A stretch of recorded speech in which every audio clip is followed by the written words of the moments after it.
আসসালামু আলাইকুম, কেমন আছেন সবাই? সবাইকে স্বাগতম নতুন একটি হিস্টোরিক্যাল প্লেসে।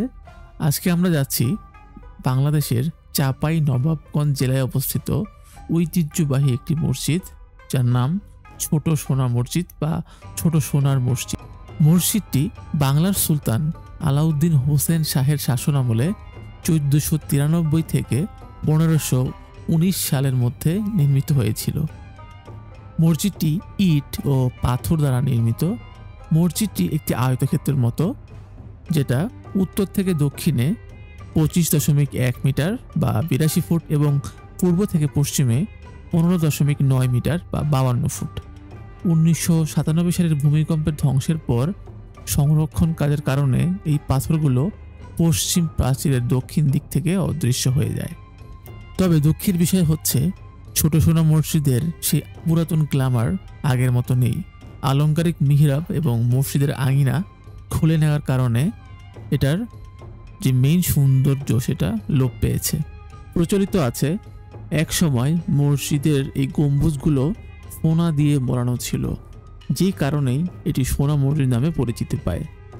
বাংলাদেশ ভারত সীমান্তের কাছে ভারতে আয়তনে বড় আরও একটি সোনা মসজিদ আছে, যেটাকে আমরা বড় সোনা মসজিদ বলে থাকি। চাঁপাই নবাবগঞ্জ জেলার শিবগঞ্জ উপজেলার শাহবাজপুর ইউনিয়নে সুলতানি স্থাপত্যে ছোট সোনা মসজিদটি অবস্থিত এবং মসজিদটিতে ইটের তৈরি প্রায় 12টি গম্বুজ রয়েছে। এবার আসি যে কিভাবে এই মসজিদে আপনি যাবেন।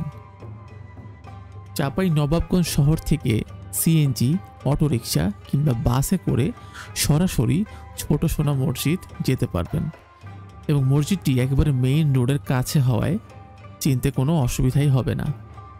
যদি আপনি ঢাকা থেকে যেতে চান তাহলে আপনাকে গুনতে হবে 600 টাকার মতো।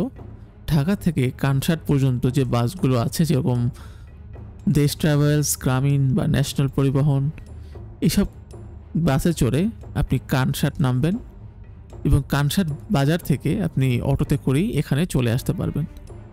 2009 সালের মার্চ মাসে সোনা মসজিদটি রক্ষায় বাইপাস সড়ক নির্মাণের প্রকল্প প্রস্তাব করা হয়, তবে 10 বছর পেরিয়ে গেলেও এখনও সেটি আলোর মুখ দেখেনি। যারা মুসলিম আছেন তারা অবশ্যই চেষ্টা করবেন এখানে একবার হলেও ভ্রমণ করার।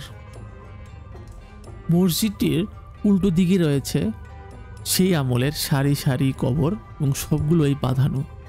দুটি কবর বড় কালো পাথর দিয়ে বাঁধানো। মসজিদের ভেতরে রয়েছে আরও দুটি কবর। একটা হচ্ছে বীরশ্রেষ্ঠ মুক্তিযোদ্ধা মেজর নাজমুল হক, আর একটা হচ্ছে বীরশ্রেষ্ঠ ক্যাপ্টেন মহিউদ্দিন জাহাঙ্গীর।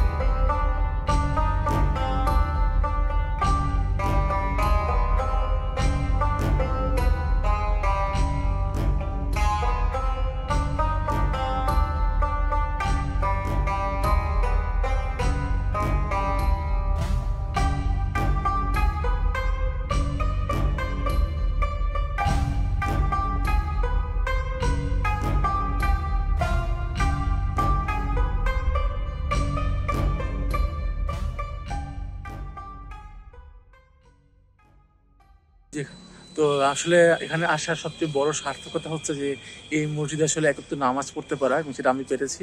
যেহেতু মাগরিবের সময় এসেছিলাম, তো মাগরিবের ওয়াক্ত হয়ে গিয়েছিল, নামাজটা শুরু হয়ে গিয়েছিল, তো আমিও পড়ে ফেললাম আলহামদুলিল্লাহ। এরকম হিস্টোরিক্যাল প্লেসে আসলে নামাজ আদায় করা অনেক একটা ভাগ্যের ব্যাপার, যেটা আসলে সবার জোটে না, আমার জুটছে, এই জন্য আলহামদুলিল্লাহ, আল্লাহর কাছে অসংখ্য শুকুর।